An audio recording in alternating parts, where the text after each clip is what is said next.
Hi guys, so swim done. Finishing off the walk now.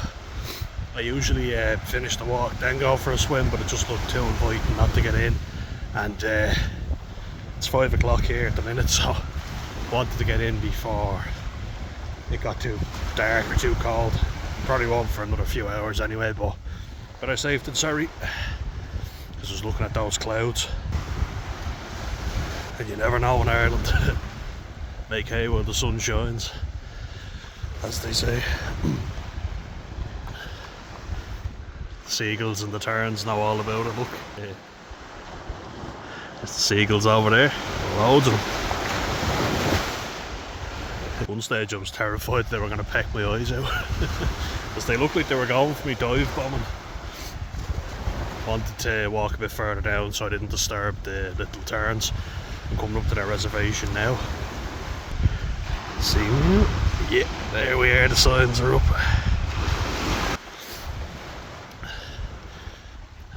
But I'm after getting awfully insightful, as I do on these walks. And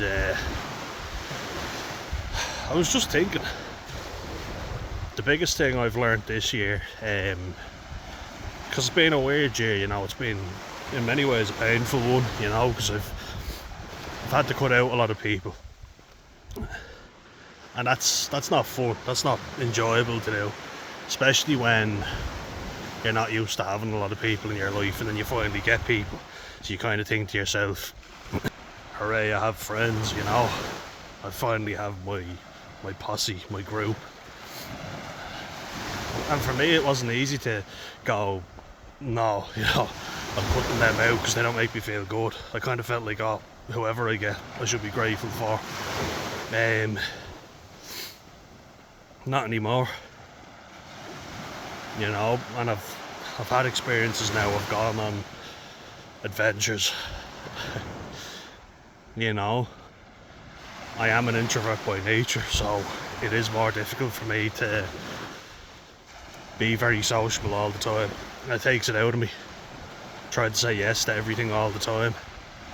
I just think of Yes Man, you know, with Terrence Stamp. Make me believe it, yeah. That was so funny. The word is yes, Carl. Yes. If the molehill won't come to Terrence, then Terrence will come to the molehill. What a movie. Jim Carrey and Terrence Stamp, two legends. Bradley Cooper's in that as well. It's actually the first movie I've ever seen Bradley Cooper in, weirdly enough. Didn't know who he was before that film. Good to see now. Oh, zoom back out.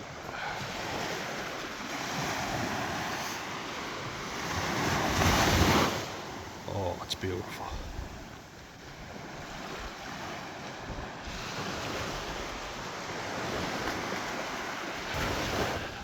But yeah, like, self-acceptance is kind of going, I am the way I am. I'm not fucking changing for anybody. No, it's when you get to a stage of comfort in yourself and who you are, and I think I'm getting there, you know. I think I've spent my entire life not being able to accept myself. You know, so then you're like, accept yourself. Well, who am I? A lot of trial and error, you know. It's like, who is Dan? And I think, like, I'm a caring person. I definitely am. I'm a sensitive person. I think very deeply about things, you know. I read into things a lot. I'm an overthinker for sure. I'm an anxious person. Don't like identifying with that, but I don't think that's necessarily who I am. That's just a defense mechanism to life circumstances, you know. You can tell I've done a lot of armchair psychology. I just find it fascinating, you know, and I have a science degree, so obviously I like to delve into things and see how they are.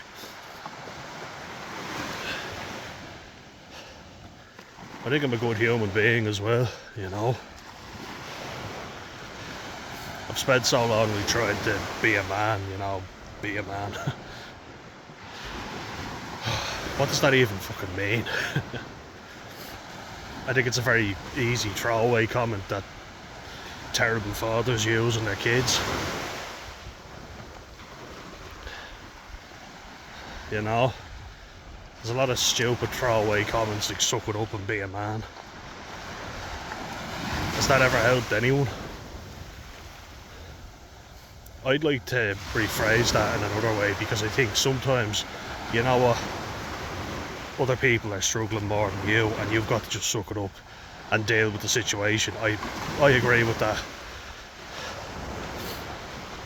Like, there was a time where I got really annoyed with my brother Sam because we were moving house and we had to remove a load of garden waste, you know, they cut back hedges, and we were carrying it out, you know, in those big bags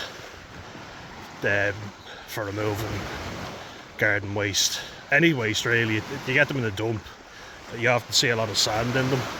I don't think these ones would have, well, they might have been strong enough for sand, but that's how much I overthink things. But we had to lift them up, and my brother had we'd started medication, and I knew the sauce already, you know. I was already well versed in beautiful selective serotonin reuptake inhibitors, SSRIs. Say that 3 times fast.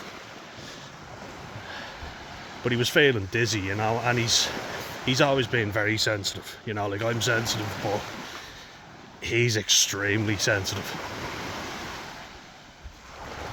And he'll only really get angry around family, you know. And he's a good kid, he tends to beat himself up a lot. But, you know, I did give him a hard time before. You know, my dad was tough on me, so I was tough on my brother, and that's not excusing it.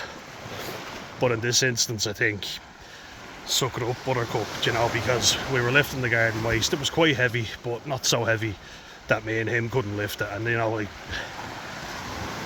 he was lifting weights. He's always been stronger than me.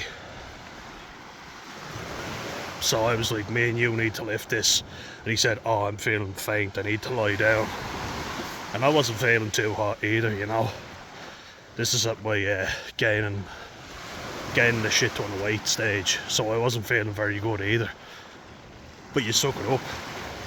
What happened was my mum had to lift it up, and I was there thinking, oh, for fuck's sake, Sam, you know, you could just suck it up and do it, and then he'll have an argument with me. And I was thinking, in that instance, I think there is a place for man up, but I don't like that expression. Because I think, I don't really know how would you phrase it, you know. Things landed on me. I do think it's important to tough it out, you know. I don't think he's very good at doing that in a lot of ways. As what happens with the younger brother is they get babied a lot more, don't they? The younger siblings typically get babied more. So it's a tricky one. You know, there's an identity of an older brother,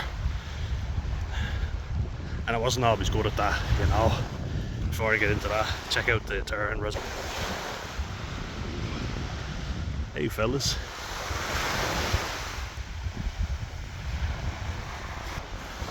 I got to a stage where I was kind of like, I'm an older brother, so I've got to do more things, but I have more difficulties because I'm autistic. And then I felt weak, you know. I felt like, oh, I can't do stuff that everybody else can, such as driving. You know, I wasn't great at dating. I've talked about that before, and how it led to me feeling like taking my own life. But in terms of toughing stuff out,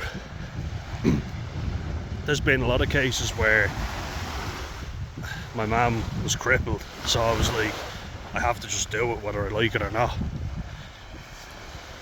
And I didn't say, oh, I'm feeling tired, I'm feeling dizzy.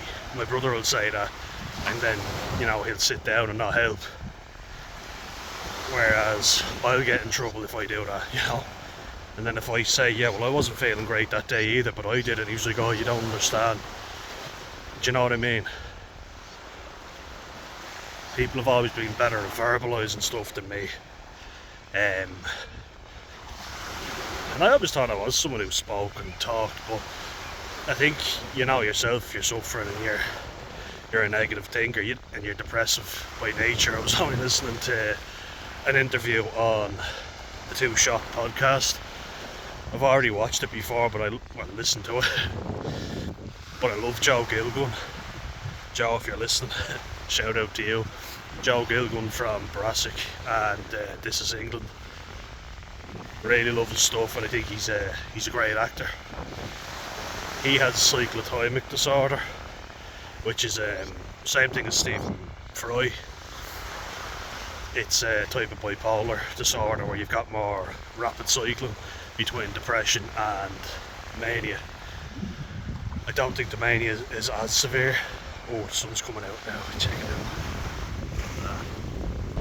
Oh, lovely.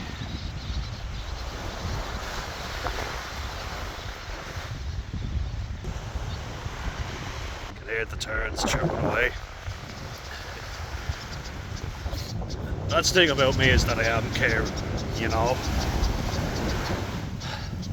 And I do tough things out. You know, I tough a lot of shit out. Just have to show you the sea right now. It's right behind me.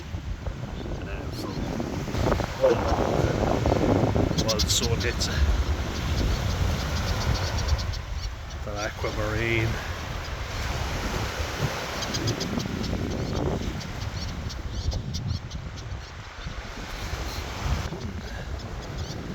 There's a lot of things that I don't even talk about that I was really struggling with, you know. I think it even shows the different attitudes between us. That my dad got his summer jobs and I stayed in it even though I hated it, whereas my brother left. And I didn't want to do that because I thought my dad would give me so much grief over it, so I toughed it out. You know, it sounds like some of the tasks my brother had to do were horrendous. My dad didn't really seem to care. He was like, just get on with it. And I kind of had that attitude as well, but now as I get older I'm thinking all the men in our family are very weak, so I don't want to take any advice from them, you know. Like my dad saying to me that a company that I was working for before I started with the company, I asked my dad, do you know them, have you had any dealings with them? And I won't say the name, but he goes, oh yeah, they're terrible, they've got a really bad reputation, you know, they're always cutting corners, you'll be fine though. And I was like, really? Why will I be fine? You know, it's kind of, you know, you're nothing, you know, you're not as good as everybody else. He kind of says it in a way where he makes it out that you're able for it, but it's a real backhanded way of saying it, you know, like telling me my degree was Mickey Mouse, then saying, oh, that's a great degree you've got. I'm like, you said it was worthless and you told me I should go into a trade, and I said, well, I'm not being an electrician like you, and he was like, no, do instrument technician, which I'm actually qualified to do in my degree now. If I'd done what he said, I think I'd be nowhere. I mean, I'm not exactly doing great now, but I have a degree at least, and I can sort my head out in the meantime. I just did what everybody else told me because I didn't know what I wanted to do, and that's very difficult. If someone knows what they want to do, they can work towards that. It's like a calling in life, a vocation, you know. I never had any idea. I was always very, how would I even put it, very apathetic, and I knew I was. I didn't like that about myself, and I don't think that's something you want to accept, but apathy is a state of just not caring. You're indifferent, and I said that about autism. It's one thing I fucking hate about it. I wish I wasn't that way, you know. But I think you're apathetic when you're not doing things that you actually enjoy doing. So it's important that you find out what you like, and then you stick to it, you do it. I think it's very important to do that. It's like I was playing rugby pretending I loved it for so long. I fucking hated it, you know. That makes you apathetic because you're depressed. You've got anhedonia because you're not getting any joy in life. And that's fucking awful. I hate that feeling. It is definitely, it's the worst symptom of depression, for sure. Just the indifference to life, not caring about anything, you know? I hate it. I'm indifferent to it.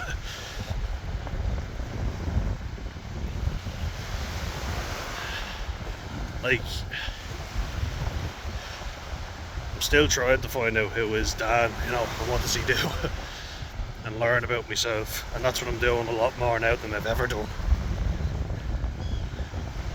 So, becoming self-accepting, how do you even do that? You know, it's like a buzzword, self-acceptance, to a joint word with a hyphen in the middle. But I think self-acceptance is when you know what you can and can't do, what your capabilities are. Like, I know people who are perfectly comfortable to say, that's a manual job, I'm terrible with manual labour, or they don't fix anything in their own house because they're terrible at it, but they're really good at accounting. I have a cousin who's like that, and because he's good at accounting, he makes enough money that he can pay someone to do the DIY stuff, you know.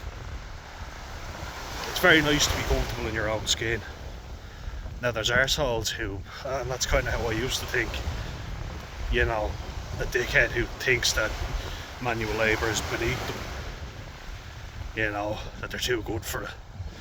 When I was terrified of being a spoiled little brat, so my dad said, oh yeah, you'll be fine, good man, and he was praising me for doing manual labour. I was kind of like, oh yeah, he's right, you know, this is what I need to be doing. I'm a big thick fella, you know, I'm never going to college or nothing, I'm never going to make it.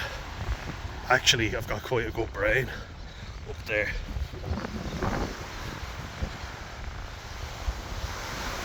And I stopped using it in a lot of ways. But I tried becoming someone who was physically good at sport, you know, but also manually active, like doing a manual job. It's not what I wanted to do, and it's definitely not my vocation. And accepting that was very tough, because it was like, you've got to be the big tough guy and digging trenches and mixing cement, installing cable, bricklaying. Geez, bricklayers are superhuman. I do have a respect for bricklayers because their fucking forearm strength is insane. I think it's just from using the trowel all day, but also the way they hold bricks, because they're bricklayers. You'd see them throwing it one-handed and catching it, and I was like, fuck me, that's impressive.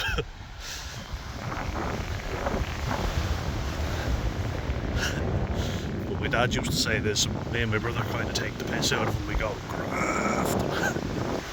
I always say it to annoy my mum and my brother, because my brother knew pretty soon on that he wasn't going to do a job like manual labour. He's got the strength for it, you know, but he is quite lazy. He always said he'd do a job where he was working with people, and I think it's good that he's getting back to that now. I'm actually going to go, I walk home I walk back to the bike on the dunes. The dunes. Doon and the tune. The Geordie accent again, boy, man. I've got a Geordie neighbour, and the cat's name is Charlie. It's a good accent, it's funny. I always do a few of my accents. Just show you the dunes, it's nice around here. Right next to the turns and their electric fence. See you later, fellas.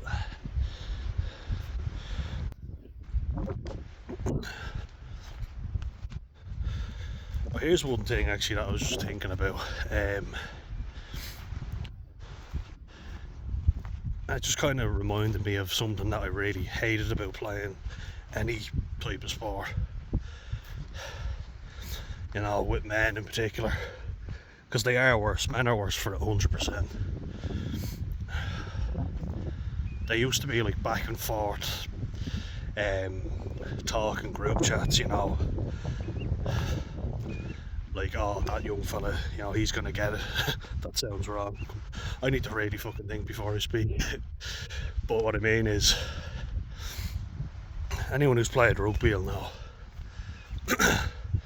and football, to a degree, especially if there's like a young striker, the big fella, the big centre back's going to give him a woeful time.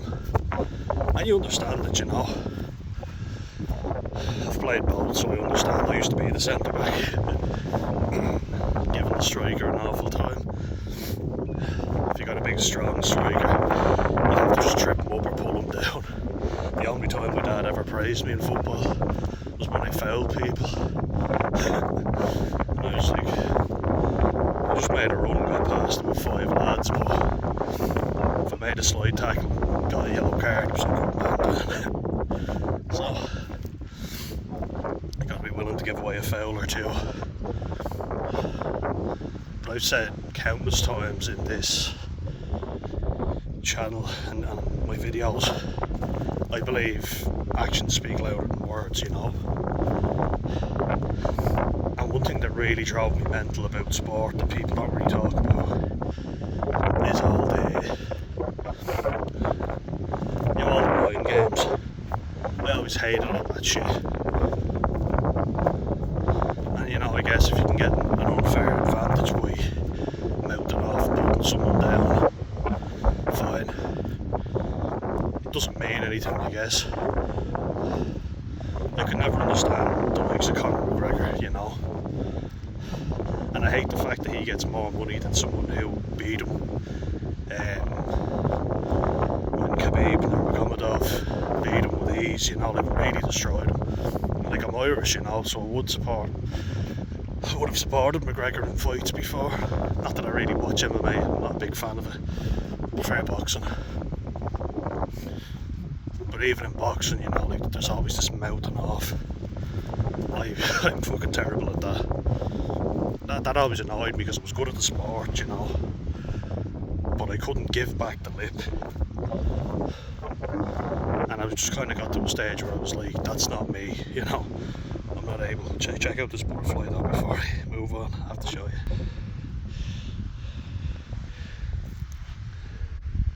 Hello, pal. Where'd you go?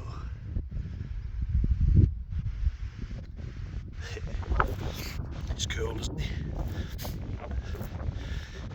People would probably call me soft, but that was always a thing as well. Because of the position I played in rugby, it would always be, oh yeah, you're soft, we're gonna walk all over you. No, you're not. I just used to kind of laugh and go, we'll see about that.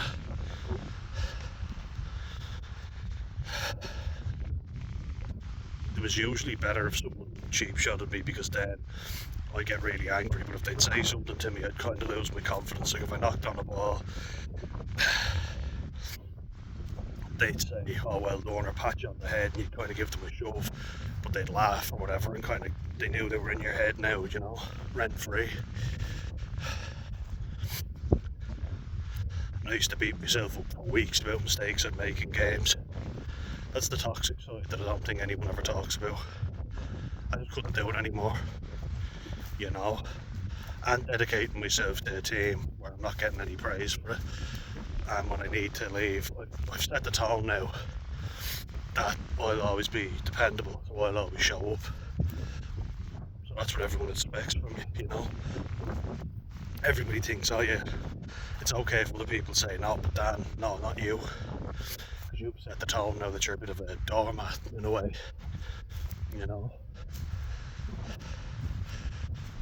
Unfortunately, it's hard to break out of that. When you finally do say no, people are like, oh, what do you mean? You never say no.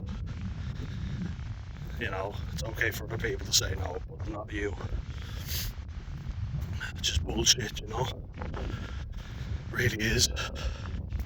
And everybody thinks you're doing well because you're playing a sport. Look at the fishing nets, they're just there. I'll show you now. It's cool, look at that. All the different colours. Deadly.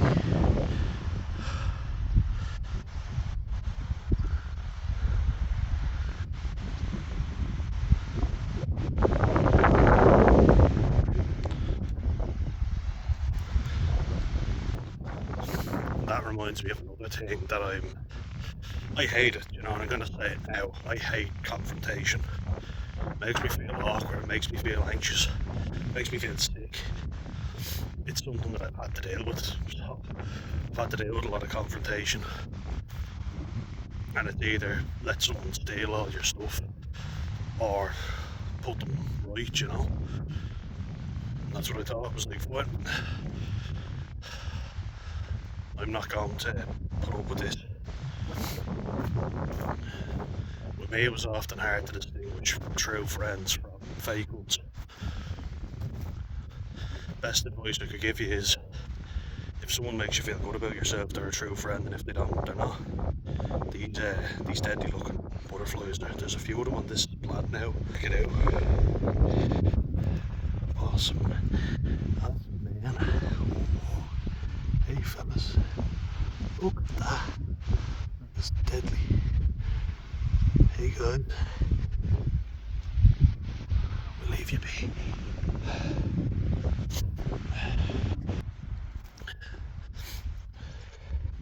I would say that plain and simple now to people who have struggled setting boundaries and who have struggled setting boundaries. Big advice I give you is, if you feel tense and anxious in someone's company, chances are they're not a good mate. It's lovely around here. Can't feel tense and anxious here.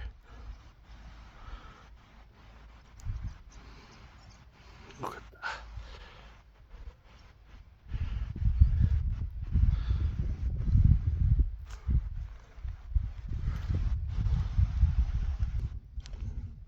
Like, it sounds simple, I know, but it's difficult because loneliness is fucking tough. Now, I've seen so many cases where you're like, why on earth would someone allow themselves to be treated that way? You know? But the reason is because they were lonely. How many cases do you hear of lonely old people just stepped on something there? I don't know what it was. I think it was a snail. Sorry, snail. Sorry, pal.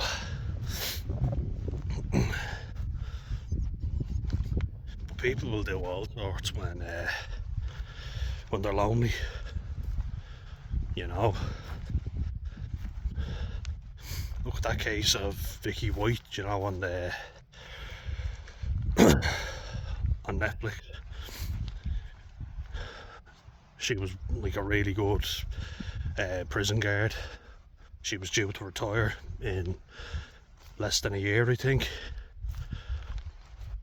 But she was very lonely, very isolated as well.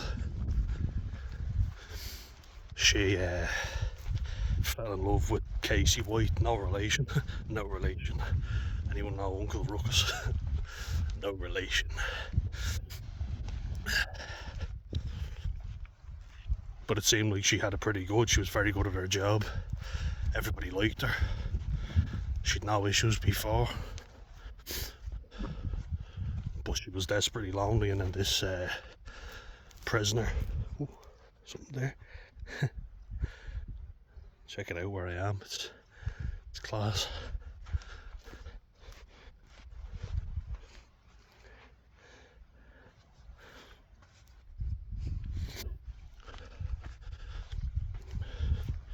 Casey White was huge as well. He was like 6'8" or something, and a meth addict. Big fella.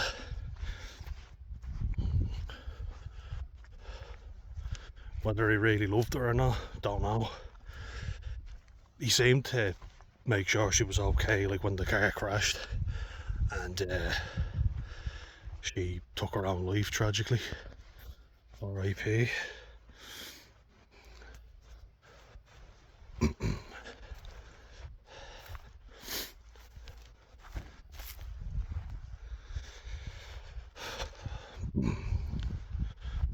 But that's why you accept poor treatment from people, because you think it's better than being alone. Especially now, where people hear loneliness is worse than smoking. isolation kills and all this stuff. So does being in a friendship with toxic people. I think it's worse now, people feel like, oh my god, I'd better get friends or I'll be alone. I'll have a heart attack because I'm isolated. Check out the butterflies again. It's so cool looking at them. Look at that, there's loads of them. Oh no. Hey fellas, step around, I won't bother you.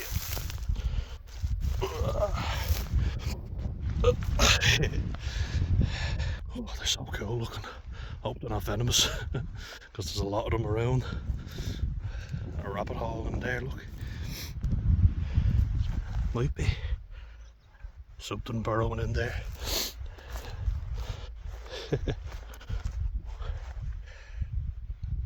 Hopefully not something big.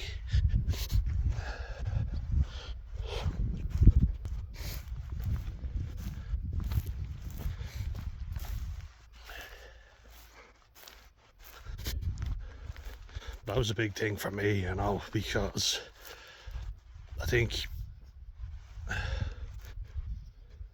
a part of who we are is our friends, isn't it? Like our friendships are part of our identity as well. It's part of ourselves and who we are. So, I saw how everybody else was living. This whole thing of the day ones and best friends since birth and all this stuff. And I wanted a lot of Instagram pictures and stuff where I look back fondly and thought, oh yeah, here's my best mates, And then when I got older, I could show everybody, like my kids, even if I ever have them. God knows what kind of father I'd be, but there's only one way to find out, I guess.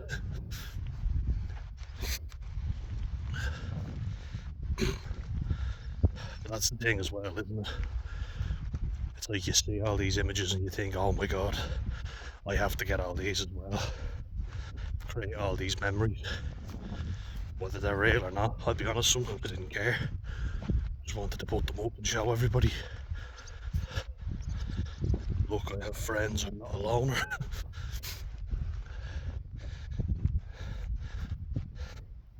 And people will say they're not real friends and you've terrible taste in friends. And I'm kind of like, it's really, like my family say that and it really pisses me off because I'm like, yeah, but it's very fucking hard for me to even make friends.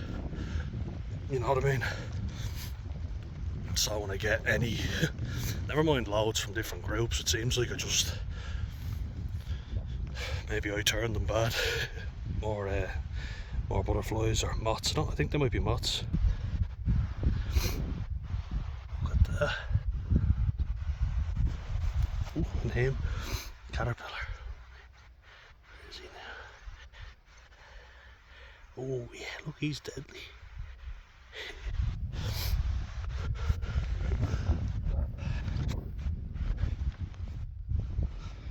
Those fellas are everywhere. I think they might be moths, yeah. Any moths. Loads of them. Day moths. The day ones.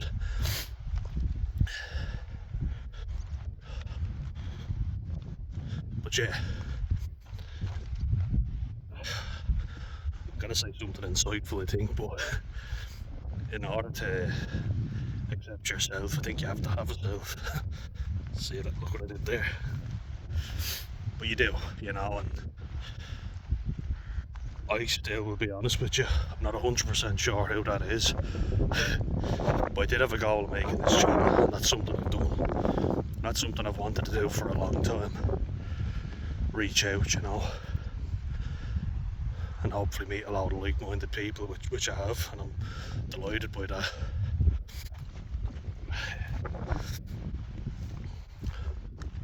And I realise as well, I'm someone who has to be active. I've always been active, but I've always done team sports, and I think I've done them long enough now to know I'm able to socialise. I've gotten the skills I needed from that. and maybe it's time to move on if I'm not getting anything else from it. Because it's demanding, you know, and takes a lot out of me. But it's giving me something as well. It's giving me skills that I can socialise, you know. It's broken my body up as well. So yeah, gonna keep finding out who I am and let you know when I find out. But I am someone who likes to reach out to like-minded people and connect, you know, that's for sure. Good company, swims, long walks on the beach, and that'll do me. Alright guys, that'll do it for this one. I'll see you in the next one. Take care of yourselves. Have a great weekend. Weather's beautiful down here. I know I'll have a great weekend.